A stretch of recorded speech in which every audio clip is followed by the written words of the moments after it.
2 ദിവസം മുന്നേ മോൾ എൻ്റെ അടുത്ത് ചോദിച്ച ചോദ്യമാണ്, ഉമ്മ ഈ ഓണത്തിന് സ്പെഷ്യൽ നിസ്കാരം ഉണ്ടോ എന്ന്. ഇത് കേട്ടപ്പോൾ തന്നെ ഞാൻ വിചാരിച്ചിട്ടുണ്ട് ഇതെങ്ങനെയപ്പോൾ ഞാൻ അവളെ പറഞ്ഞ് മനസ്സിലാക്കുക എന്നുള്ളത്.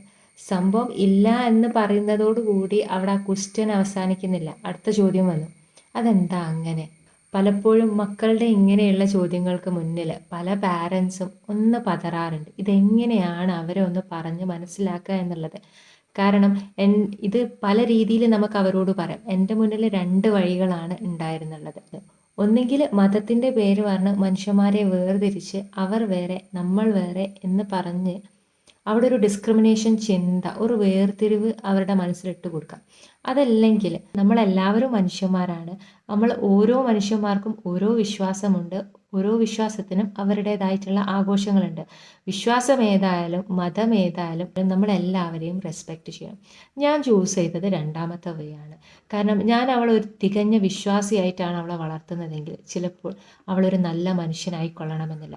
കാരണം നല്ല മനുഷ്യന്മാർക്ക് മാത്രമേ നല്ല വിശ്വാസിയാവാൻ പറ്റുള്ളൂ.